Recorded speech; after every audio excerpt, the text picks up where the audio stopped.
ఇంత age gap వల్ల ఈ ఏజ్ గ్యాప్ వల్ల సంతోషంగా లేరని చెప్పడానికి లేదు. It's all the mind set, your maturity levels, your bonding with the other person. ఇప్పుడు అంత ఏజ్ గ్యాప్ ఉంటే రెండు ఎక్స్ట్రీమ్స్ ఏంటో చెప్పిన, ఒకటి ఈ అమ్మాయిని ఇంకా చిన్నపిల్లలాగా కన్సిడర్ చేసి ఏ తప్పు చేసినా కూడా ఎక్స్క్యూజ్ చేసి ప్యాంపర్ చేసి ఇంకొంచెం ప్రేమగా చూసుకోవటం ఒకటి. రెండోది నీకేమీ తెలియదు, నువ్వు బుర్ర తక్కువ అనుకుని ఒక మేల్ ఈగోయిజంతో చూసేది ఒకటి. So it all depends on this person and this persons behaviour towards that the reaction. So ఇట్లా చూసుకున్నప్పుడు కూడా అంతే, అబ్బాయి చిన్నాడు కదా అని చెప్పేసి అమ్మాయి నీకేం తెలీదు అట్లా అని మాట్లాడటానికి కూడా లేదు. సో వేవ్ లెంగ్త్స్ మ్యాచ్ కావాలి and you need to have bonding between each other. So ఫిజికల్గా కానీ ఎమోషనల్గా కానీ డిఫరెన్సెస్, డిస్టెన్సెస్, ఇష్యూస్ అన్నీ వస్తాయి. బట్ అదే చెప్పా కదా, ఒకసారి యాక్సెప్ట్ చేసి ఒక మ్యారేజ్ బాండింగ్లోకి వచ్చిన తర్వాత ఇవన్నీ కూడా it should be like side dishes అంతే. Just have to, shouldn't talk about it. Let's look in to focus in to the major part of the life where you have to travel together.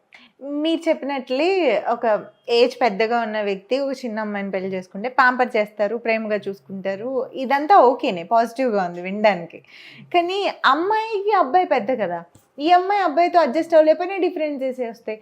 అసలు నా question ఏంటంటే, parents ఎలా ఆలోచిస్తే ఎలాంటి age gap అయితే హెల్దీగా, వాళ్ళు అసలు ఒక మంచి ఫ్యామిలీ మంచి అబ్బాయి దొరికితే వాళ్ళకి తర్వాత ఎన్ని ఆలోచించరు రూపా. అదొక ఇష్యూ ఏంటంటే, అక్కడికి వెళ్తే మన అమ్మాయిని బాగా చూసుకుంటారు, మనని బాగా ఏజ్ గ్యాప్ అనేది ఆ మ్యాచ్ విషయంలో జరిగితే జరుగుండొచ్చు, కానీ ఆ ఏజ్ గ్యాప్ అనేది నువ్వు మాట్లాడకుండా ఉంటే ఏదైనా ఒక మంచి సంబంధం వచ్చినప్పుడు ఇవన్నీ వాళ్ళకి పెద్దగా కనిపించు. ఏముందిలే ఈ రోజుల్లో అక్కడికి వెళ్తే పిల్లని బాగా చూసుకుంటారు అన్న ఒక థాటు, మన అమ్మాయి బాగుంటుంది అన్న ఒక థాటు.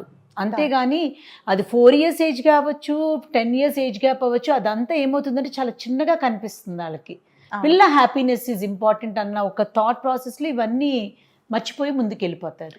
రైట్ మ్యామ్, మీరు చెప్పండి అసలు ఎంత ఏజ్ డిఫరెన్స్ ఉంటే వైఫ్ అండ్ హస్బెండ్ మధ్య హ్యాపీగా వాళ్ళు మ్యారిటల్ లైఫ్లో ఉండగలరు? జనరల్గా చెప్తాను రూపా, ఇట్ డిపెండ్స్ ఆన్ ఇండివిజువల్. కొందరిలో వయసుతో పాటు బుద్ధి కూడా పెరగాలి కదా. మన మెచ్యూరిటీ లెవెల్స్ని బట్టి మ్యాచెస్కి వెళ్ళాలి, కానీ can not specify whether it is equal age లేకపోతే లాంగ్ ఏజ్ గ్యాప్ బెటరా అన్నది వీ కెన్ నాట్ స్పెసిఫై. ఇప్పుడు మేము చేసే వెడ్డింగ్స్లో కూడా అబ్బాయి చిన్నగా ఉన్న అమ్మాయి పెద్దగా ఉన్నవి, ఇట్లా ఏజ్ గ్యాప్స్ ఉన్నాయి, చాలా జరుగుతాయి.